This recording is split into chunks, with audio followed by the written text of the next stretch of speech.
Personal art practice is not linear. Sometimes you can be teeming with ideas and inspirations, and sometimes you feel empty. You know, when you sit down hoping to make something, but you don't know what exactly and where to start. You suddenly feel overwhelmed and incapable and end up doing nothing, maybe even resenting yourself for that. Trust me, as an anxious, self-taught creative, very prone to overwhelm, I'm very much familiar with this feeling. And in this video, I will share with you my recent art journal project with which I tackled my latest outburst of creative overthinking and self-distrust. I will suggest very easy and gentle tips and techniques with which you can show to yourself that you have more art capability in you than you might think. And also you can discover more intuitiveness, freedom, and depth along the way. If you're new here, welcome, I'm Anna, and I started this channel to share art journaling tips and inspirations, and also how I build my personal art practice for self-exploration. There will be 3 key chapters in the video. The first one with the idea and techniques behind this art journal, tiny one. Then there will be a detailed flip through. And the third part will be all about suggestions and tips if you decide to follow the experience that I will share with you. There are timestamps in the video so you can navigate it the way you want it. And also one important disclaimer to make. This video, just as everything that I make, is completely AI free. No generative artificial intelligence was used to create it. So everything is human-made. A quick intro that explains my approach. To overcome the wall of creative overwhelm, we need to find the starting point, the beginning. Probably the most popular art advice out there sounds like, just start with whatever and however you want. But very often this initial broadness and vastness are paralyzing. If I'm told that I have a universe of stuff to choose from, I cannot choose anything. Most people need a very small and narrow point of entry into an art session. And with this mini journal, I used one very specific entry point type, which is exploration of just one medium. Everything started with this bottle of ink that came in a calligraphy set that I bought in Lidl. If you don't know, Lidl is a German chain of supermarkets and they have a lot of stores here in Serbia, where I live at the moment.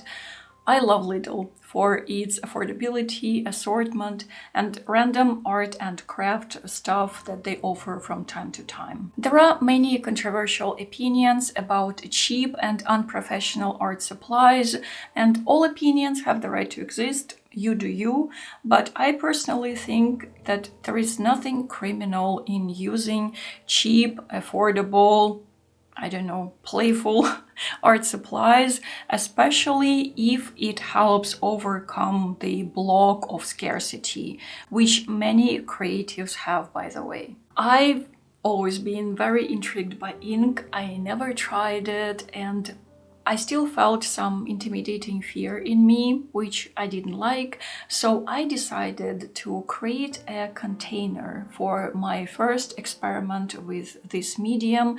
I decided to give it shape and put together a tiny art journal as an exploration of ink. First, I used ink to paint papers. I had a set of very cheap paper for school kids. It looked like this, such format. So I painted about 10 papers, just experimenting, using different shapes and proportions of dilution. So this is the paper that I didn't use. And I had no idea that simple, humble Indian ink from Lidl can create such mesmerizing shades. And after painting this thicker type of papers, I also painted some very thin office printer paper that I was going to use for collages. After I painted the papers, I selected 6 sheets that I liked the most and arranged them into a little book. Then I stitched everything together and decorated it with small metal beads that I had in my stash. In order not to overthink and overcomplicate, I decided to use collages, both from the papers that I've painted and also using some black and white, mostly black and white fragments from vintage books that I had in my stash. To remove the overthinking and self-doubt even more, I decided to use one of my favorite techniques now for art journaling, which is tinmancy. There is no such a word as tinmancy in real language. I made it up following the inspiration from the word and the practice of bibliomancy, which is about seeking guidance and predicting future by randomly picking and interpreting certain passages from certain books. So I have a tin. This is what tinmancy comes from. So I have a tin filled with different random cutout words and phrases. For each page in my ink and collage journal, I blindly picked one fragment from the tin and then used it as an entry point for my visual narration. And I kept everything pretty minimalist and airy, and now I will show you in detail finally what I've created.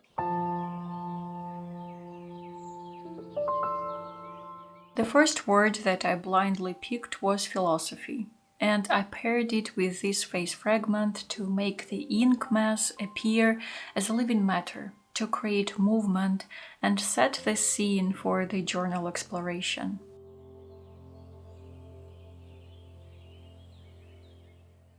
I arranged the pages so that there was some sort of a dialogue between different patterns. To dress up the picked phrase, I used a freehand cutout shape in a deeper shade to create contrast and this picture fragment that I had in my stash. I have quite a few random torn pieces that are waiting for their moment of collage glory. This looks like an eye to me, with trees being lashes and the sky the lid.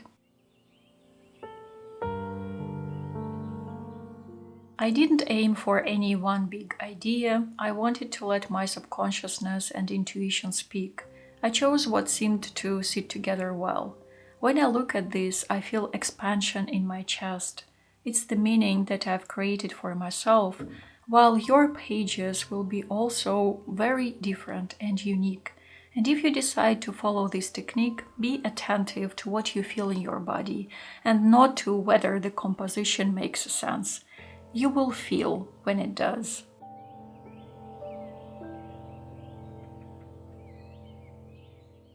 The assortment of words and phrases in my tin heavily influenced the appearance and the meanings in this art journal, and I just wanted to keep the elements simple and not to overdo what is already here. This was a very old piece of image that I've carried with me all the way from my home in Siberia.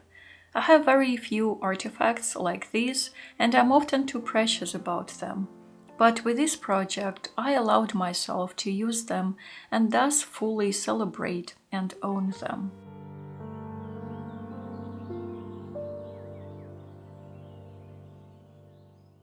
This is what I meant about composition before. The page has round ink shapes and I intuitively picked the picture with the rhyming round and arc movement in it, like the shape of the animal's body and horns, which was also called for by the phrase. And I used ink paper collage to bring everything together even more.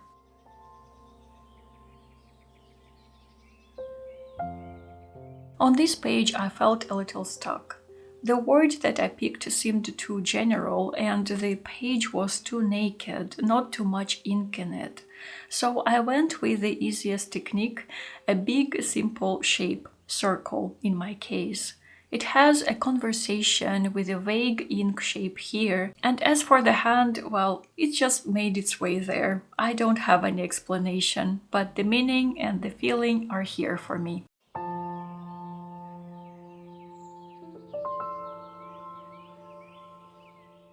The central spread in such a small hand-stitched art journal is the place of power, so to speak. I've picked this beautiful ink background and it just makes my heart sing.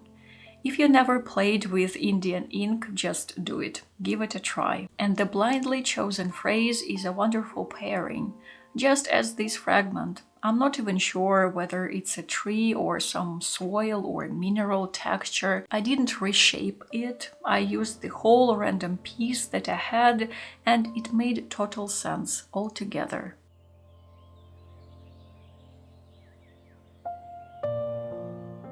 Although most often I choose round shapes for my collage elements, here I took the opposite direction, mainly guided by the words from the tin.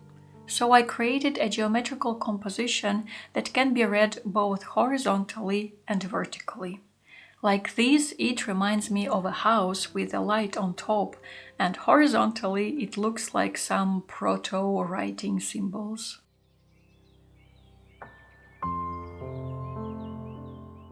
On this page, I caught myself overthinking, and probably that's why I still cannot figure out what this is all about. It looks like a ship to me. I used a scrap piece to tie everything together, and the technique of continuing the shapes with matching elements, like this oval here and here, where the round line becomes the rocky horizon. There's a story, and I don't have to put it into exact words after all. I can just look at it and acknowledge, with no more overthinking.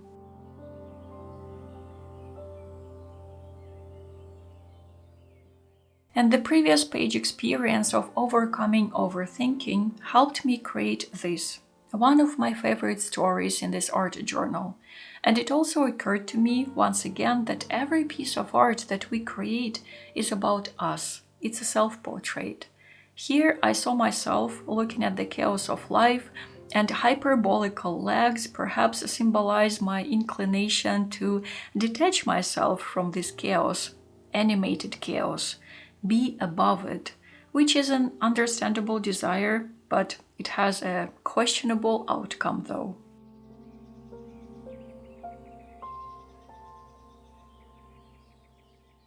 Here I used one of my precious collage pieces from vintage books. I didn't adjust it, I left it raw to match the ink vastness on this page. The prompt word was horizon, and I think it got translated into the visual language quite well. I added a piece here too for even stronger feel of a landscape.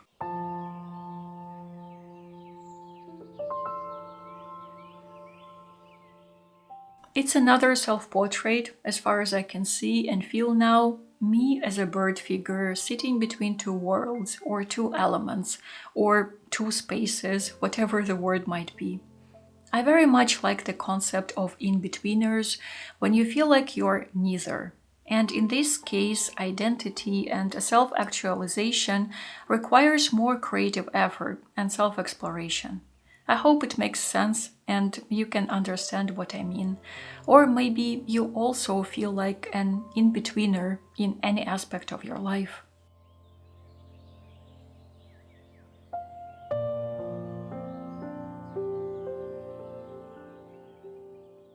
And the final page, the back cover, was a delightful ending note with my tin of words and phrases. I drew the word spontaneously and it created wholeness. From philosophy here, the flow of play and discovery throughout these pages, and the statement of spontaneity. To celebrate this, I also added a torn fragment of 3 crowns as a symbol of growth and change.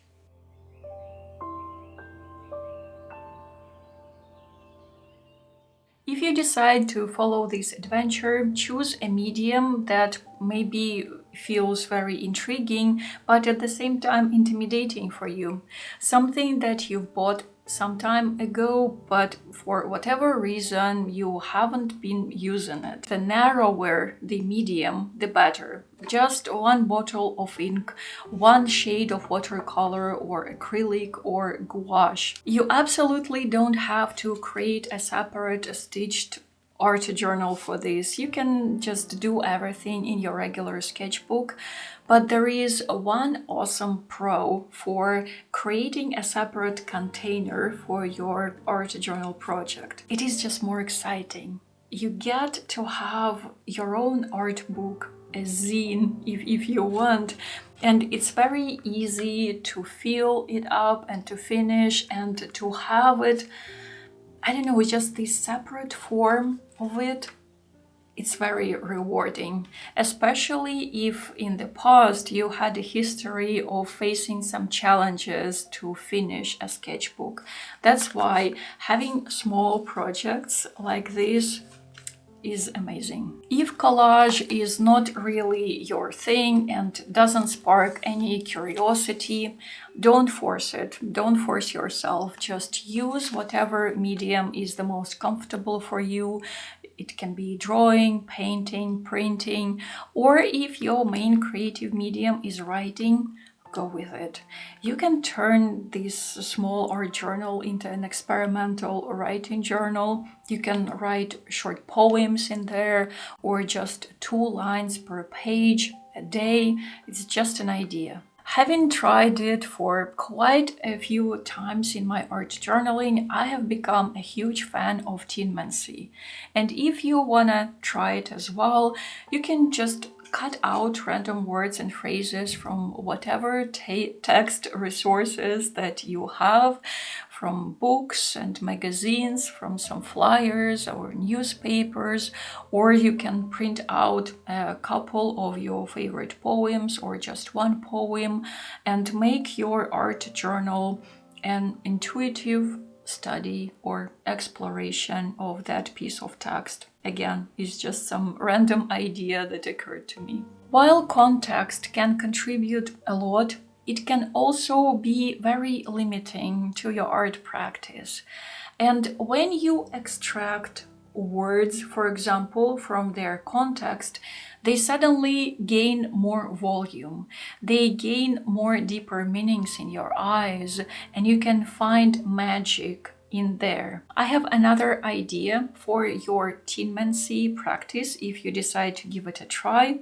For example, you can find a text that you have written, maybe some old journal entry or a poem that you've written or some short story or a letter, anything. You can print it out if you want, or just write it down and cut it into words and phrases, and then revisit it in making this type of art journal. I'm making a mental note for this idea because I think it could be a very curious exploration that can combine both your writing practice, journaling, and art practice. During the process, find a way to switch off your mind, to distract it at least, and to enter into a flow state.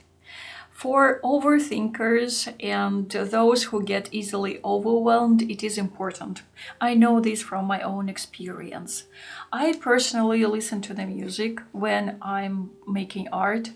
I use my noise cancelling phones for that, and music gives me rhythm, it gives me inspiration, and also it creates a very special artistic support for me. But it's me, it's what I do. You can choose something that suits you uniquely. I pretty much hate turning art making experience in something that reminds me of work. You know, when you sit down, you have a project in your mind and you're just being really, really serious.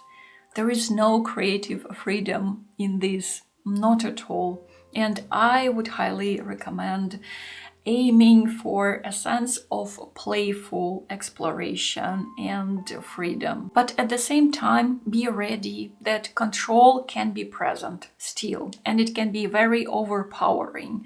This is what happened to me on this particular page.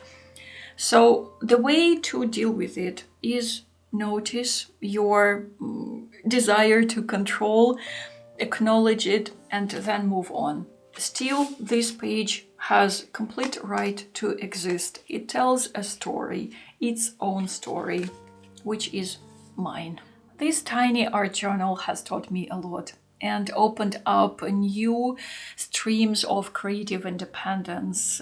This is the concept that I want to put in the center of my new year of personal art practice. I feel like the world is getting more controlling overall. There is more vastness, but also more shallowness. The world is demanding, and there is less and less diversity. And the best thing that we can do now for ourselves is not to succumb to these tendencies, but find and nurture our own creative ways of independent thinking and making and feeling. For this video, I was initially going to talk about two mini art journals of mine. The one that I showed you that explored medium, which is ink, and also this one that explored the subject. But then my presentation turned out to be too long, and if you liked today's conversation, please let me know in the comments, especially if you would like to hear more about the type of that very easy and narrow and small entry point into an art session. That is the subject. So in case you're interested, I will maybe create a video or at least write a post on Substack. You can subscribe to me there. I started my own publication there. There is not a lot that I have published yet, but I'm getting there. I do have an Instagram account, but I no longer go there. I haven't posted there for several years. So if you want to keep in touch with me, there is YouTube, there is Patreon, and there is Substack. Only 3 platforms for me right now. Please let me know if you found this video inspiring and helpful in any way, and also feel free to share your thoughts and experiences related to making art and maybe to feeling creative overwhelm or overthinking your art too much. Let's share and connect. Thank you so much for spending this time with me, dear fellow creatives. Wishing you calm and nurturing art making time. And I will see you in the next video. Пока-пока.